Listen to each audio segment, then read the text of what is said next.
No, just have the clutch in. That's kind of, I mean, that's kind of a move, right? You got the clutch in, and you pull the decompression lever, then you let it out. Yeah.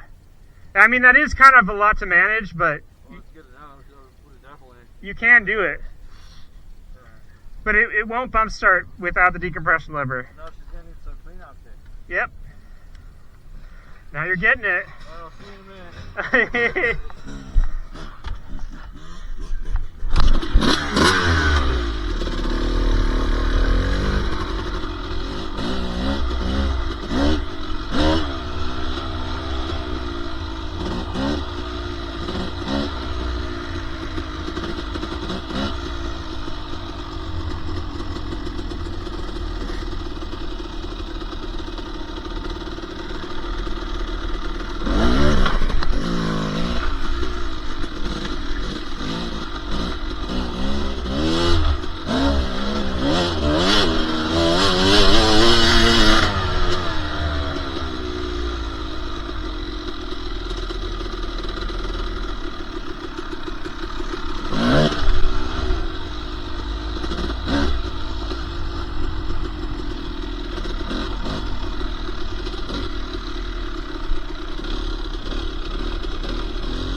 Oh yeah, that'll kill it.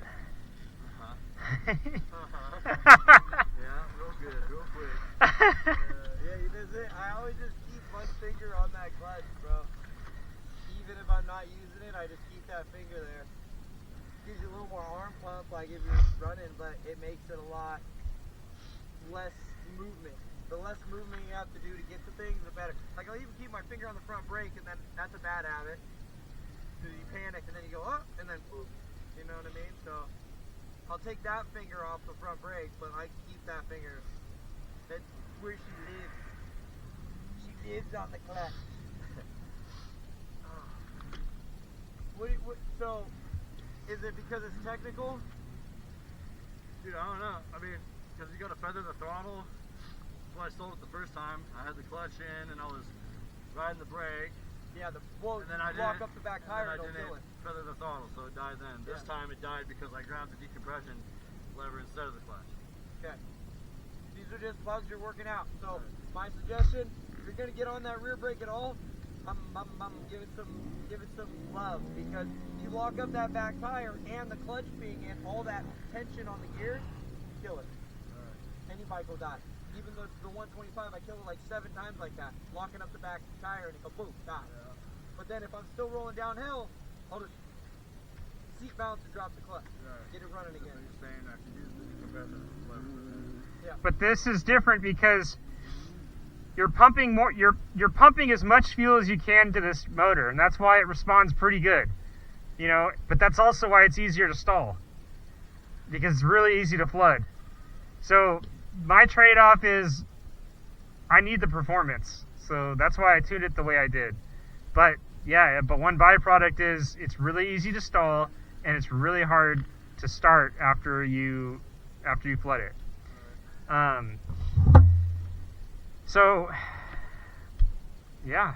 I mean, if I get the 4-stroke Honda, it's going to be a lot easier and not as temperamental. Well, than this. it depends. I mean, I feel a The lot better carb with the XR400 is a CV carb, so it doesn't have an accelerator pump like this one. So this one, every time you chop the throttle, it's pulling air through the jets by vacuum, but it also has a pump that squirts a stream of fuel into the intake. So that's why it can stall a lot easier if you're in too high of a gear, or if whatever, if you don't pull in the clutch and slip the clutch enough. It's easy to stall, but that little jet of fuel gives it that torque, gives it those balls when you need it. You're probably not feeling like that because it keeps stalling on you, but dude, if you get on a hill climb, I think you'll appreciate it. You wanna try that creek bed a little bit, rip around in the